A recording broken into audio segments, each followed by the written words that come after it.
This program is made possible in part by the University of Wisconsin-Milwaukee, one of America's top research universities, preparing students for today's interdependent world with internationally focused academic and outreach programs. The Institute of World Affairs at the University of Wisconsin-Milwaukee presents International Focus, a weekly discussion of the people and events behind today's global headlines.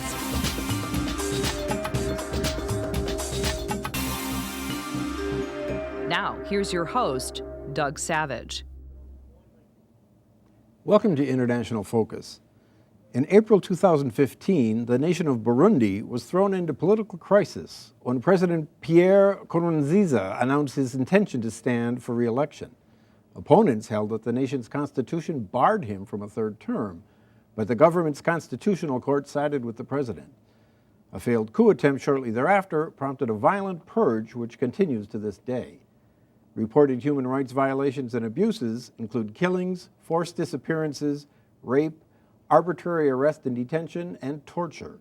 The UN High Commissioner for Refugees forecasts 500,000 people will have fled the country by the end of 2017. To help us understand the origins and implications of the current violence in the context of Burundi's recent history, we're joined by Carine Kaneza, member of the Burundi Women and Girls Movement for Peace and Security. Carine, welcome to International Focus. Thank you very much, Doug, for inviting me and receiving me. Well, I wonder if we could start with just sort of a primer on Burundi, if you would, sort of walk us through sort of the recent history from sort of independence in 1962. Yes. Now, well, I'm going to try to be as brief as possible because a lot has happened since 1962. I think we have certain dates that are very important in order to understand what's happening today.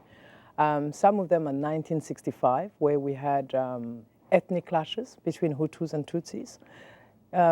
There's one thing you need to understand is that during colonization, the Burundian nation was structured and apprehended through ethnic lenses by our then colonizers,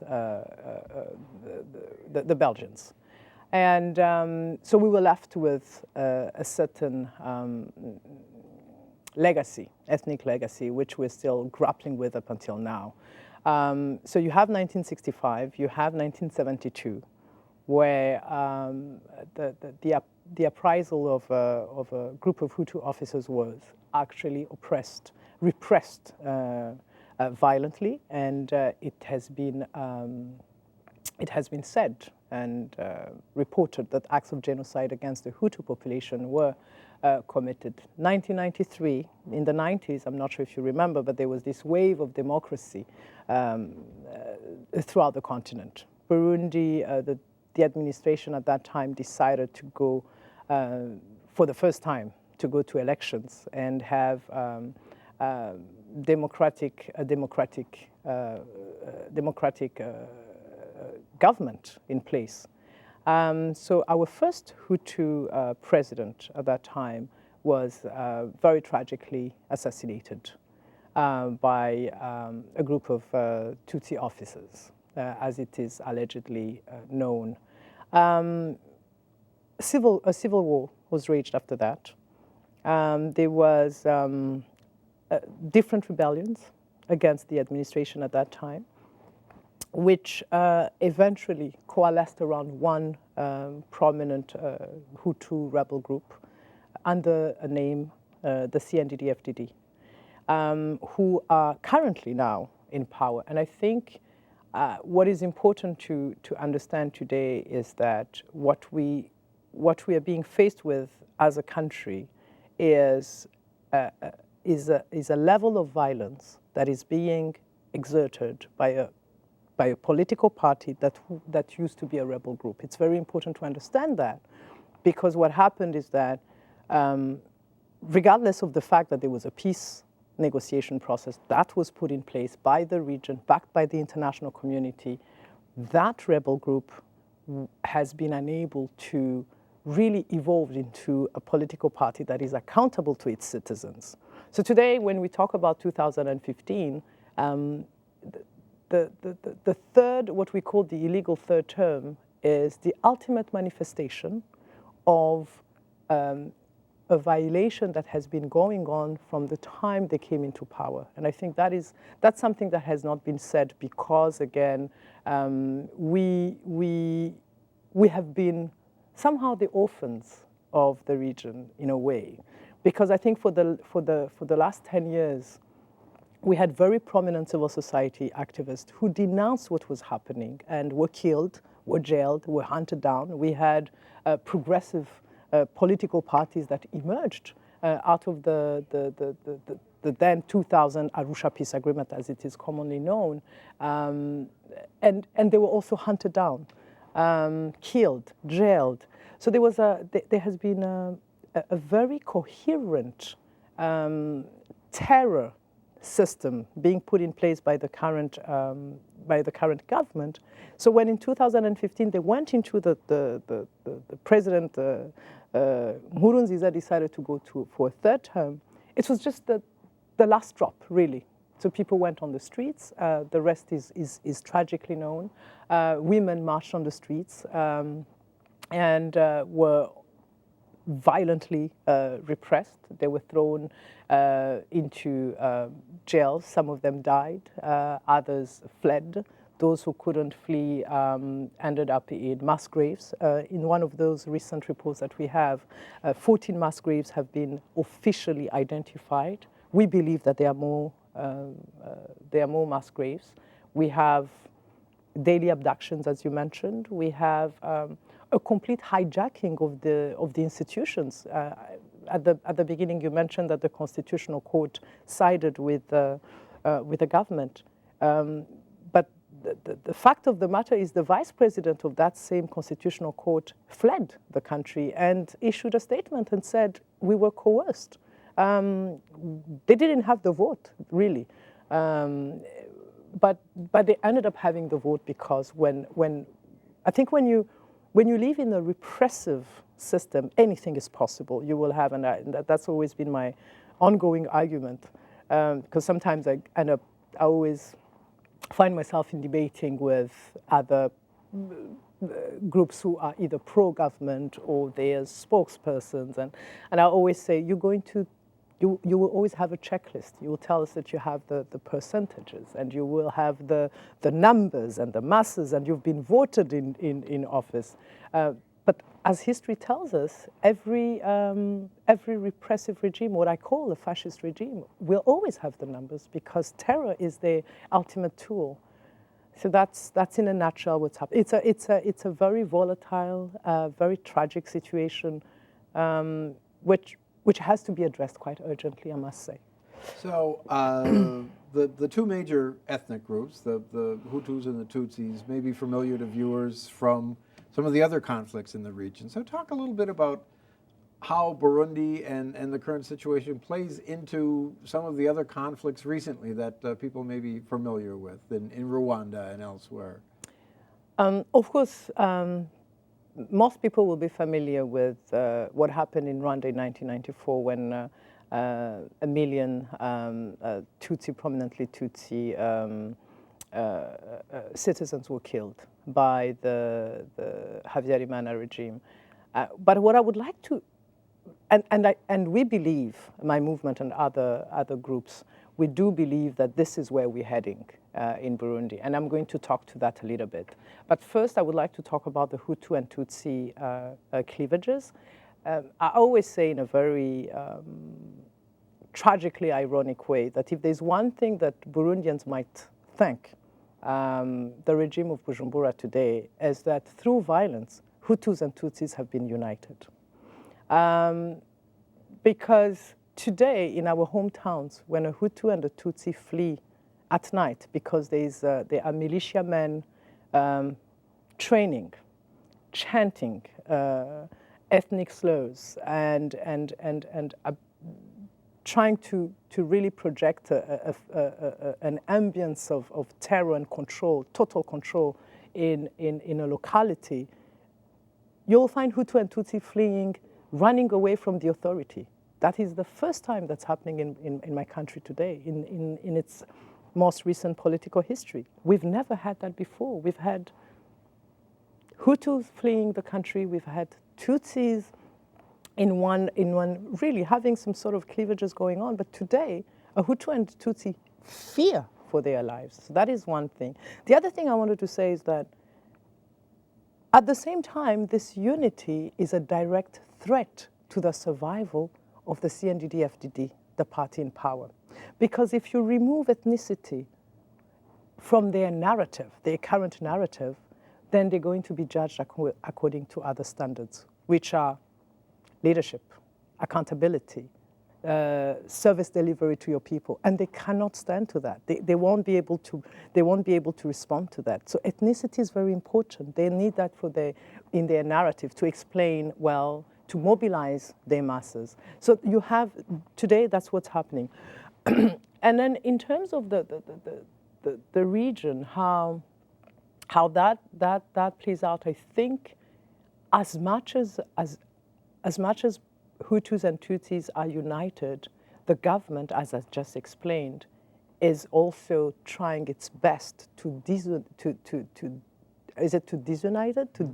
them, because if they remain united, the government will fall ideologically from in itself. So what's happening is that they are targeting, for instance, Tutsis. They will target Tutsis from the military, for instance, which is another abnormal situation we're seeing. We're seeing the military being a target from the government. Abducting military officers has been a normal thing for some time now. So what you're seeing is that the military uniform, and I'm sure for someone like you who's from a country where the military has had this a traditional history of respect and there's a certain decorum to it. You will understand what it does to a man when a military officer is being abducted by a civilian. So you have these different tactics, terror tactics to erode any sense of cohesion, which ultimately will lead to mass atrocities. So there were certainly red flags in the run-up to what happened in Rwanda, for example, and that sort of emphasis on ethnicity and the targeting. What kinds of things are we seeing now? Okay, I was addressing some members of the international community a few days ago, and some of the things I said there's a very upsetting sentence I always see in all these reports. You mentioned the report of for instance, the UN Secretary General, the Human Rights Watch reports, all these leading organizations. There's always a sentence, and I was saying we really have to be careful. The sentence goes like this: they will always have low intensity conflict in either the first paragraph or the second paragraph. I, as a Burundian, find it very, very upsetting, because my question has always been, which conflict does not start by a low intensity phase? The genocide in Rwanda surely started by a low intensity phase. The Holocaust of the Jews, you had a low intensity phase. Every mass atrocity starts by a low intensity phase. The challenge is not necessarily where is the conflict in terms of its mechanical intensity, but what do we see in those phases? And we need to be very careful, because when you hear hate speeches, because those are things we need to ask ourselves. Am I hearing hate speeches? Am I seeing dehumanizing acts of torture? Am I seeing women being raped on the basis of their ethnicity? Am I seeing abductions, which are absolutely abnormal? Am I seeing a consistent denial from the government? If those things are there, then we know the red flags are absolutely red, and that we need to act. And and I always say it's very tragic that in 2017, some more than 50 years after the first genocide was committed, we're still talking about early warning signs, because the early warning system has worked. We know these things. There have been studies on hate speeches. There have been books on genocide. We know what leads to genocide. And yet, we're still talking about it. We're still, and what I mean, I don't mean us, you and I, but I'm talking about really the leaders of the world and those who can, the decision makers, be it at the regional level or at the international level. It's quite tragic. So, one of the issues, of course, is the personality of the president himself and his ability to continue in office. And there's been some suggestion of in fact, a fourth term, has there not? I'd like to read a quote here by the Speaker of the National Assembly, who says, "Presidential terms must not be limited to give the opportunity to those who are chosen and loved by the people to remain president. Power must emanate from the people's will."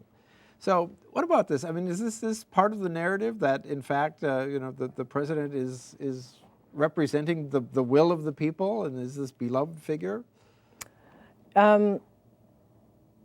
Mr. Pierre Nkurunziza is ruling Burundi through terror and complete fear. He's been able to institutionalize terror within the population, and everything that he will say or his colleagues will say will be taken as they want. The problem is, I think when we look at the issue in Burundi, I think at the heart of it, it's an issue of ethics and morals. Because I think what we're seeing something we've not seen for many years. I don't think we remember very easily when was the last time we had a completely immoral regime being able to conduct its affairs internationally. That's something that is frightening to me, and that should be frightening to everybody.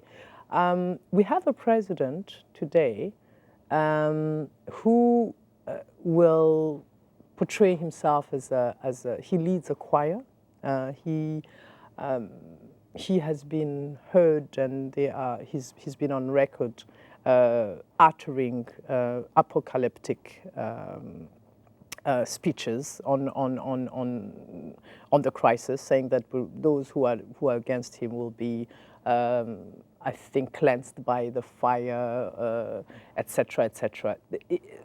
It's a regime that's on a very different tangent than we think, and every time, whenever we talk to representatives of the region, I have personally raised this issue. I said, I think we have to be careful on how we engage the current regime of Bujumbura, because if you remember the regime of Idi Amin Dada, and I always like to remind people of that. Idi Amin Dada woke up one day and said that he had a dream that Indians had to leave Uganda, and they were given 24 hours. People still remember that. People should still remember that the late President Nyerere was the one who said, and he's on record for that, he said, this is an illegitimate regime, talking about Idi Amin Dada. They don't have any moral legitimacy. And he sent his troop to remove Idi Amin Dada by force. Those are things we need to remember in order to know what do we have? What are we dealing with? We have a peace negotiation that's been initiated by the region. They've had 3 meetings so far on Burundi. The process has not started. Well, I think the regime has said they cannot negotiate with criminals. Absolutely. That's what they say. And obviously my reaction to that has always been how ironic that the very same group that was labeled prior to the negotiations that brought them into power were labeled terrorists because they were killing civilians, because we tend to forget. I always say that it's very important to refer to the past to understand where we are in the present. And the CNDD-FDD used terror tactics then to make their claims heard by the region, by Burundians, the administration at that time. And because of the level of violence they used as a strategy, they actually were brought to the negotiation table. Today, I find it quite ironic that they would use the same argument against the Burundian officers who, in that moment in 2015, basically organized a coup d'état. So that is one. The other thing is, I think if it had not been for that, they would have come up with other excuses. I don't think the main, at the end of the day, the main stumbling block for the government to come to the negotiation table is actually because they don't want to talk to who they call coup plotters. No, because at some point they even used, they've attacked some countries of the region. They've attacked the United Nations. They've attacked the African Union. I remember in 2015 when the African Union said that they were going to send 5,000 troops as a protection force for the civilians and to create conducive conditions for the peace talks to take place. The response of the government was, "Oh, we're going to shoot those men," and the African Union retracted. The heads of state did not endorse that decision, and personally, I think it's one of the biggest mistakes that have been made so far. So very recently, you were to have the opportunity to address the Security Council on this situation, and it turned out that there was some official objection, and you did not have that opportunity. But tell us what you would have said. I actually managed to say what my movement and the refugee community had really asked me to do on their behalf. I ended up recording I had a video recording which was circulated to the members of the Security Council. I ended up having a very interesting, very thoughtful conversation with some of their representatives, as well as some of the experts on African affairs, and I was very happy personally, because I think had I briefed the Security Council in the conventional manner that it usually that people usually use, I would have talked for 10 minutes and in front of people who that would have been just one briefing after the other, another briefing. But I think I ended up having a more action-oriented, more thoughtful discussion with some of their colleagues. What did I say? Well, I said a little bit of what I've said at the beginning of this interview. Well, first of all, that the problem in Burundi is a problem that should talk to all of us. I think that was the main message. We should all be concerned, because we have reached a phase where this is not about a national responsibility of a government to address a situation, because that legitimacy has been lost. They don't have that legitimacy. We're talking about collective responsibility. So this is not about the Burundian opposition. There should be a call. This is a call towards the world. That was the first thing, and I explained why in terms of the red flags and the level of violence that's in Burundi. I also mentioned that that we all understand the challenges of an institution like the United Nations, which you have what we call competing interests. There are other crises out there. Other countries are going through turmoil. But regardless of that, I also reminded them that most of the time it's those tiny countries which end up haunting us for a very long time, and we should be mindful of that. And thirdly, I talked about concrete actions, concrete recommendations. I talked about the need to beef up the office of the facilitator, President Kappa, who's facilitating this process. I talked about the need to engage with the region and make sure that the region speaks with one voice. We're from a region where democratic principles might not be necessarily their priority, but security is. So I talked about the security issue, because today it's within the borders of Burundi, but it could be within the borders of the region. We have a regime that has raised a militia, and in that militia we have elements of the former FDLR, although they're always refuting that. The FDLR are remnants of the regime in Rwanda, of the Habyarimana regime. So all those are very worrying aspects to it. I talked about the fact that regardless of how the transition is going to occur, because it will occur, and I always say regimes like the ones we have in Burundi always end up falling, one way or the other.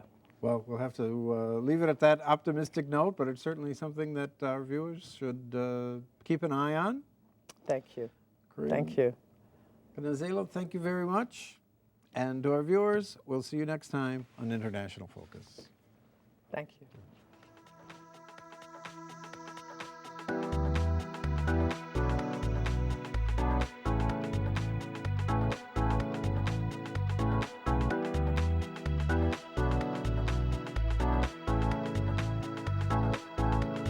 This program is made possible in part by the University of Wisconsin-Milwaukee, one of America's top research universities, preparing students for today's interdependent world with internationally focused academic and outreach programs.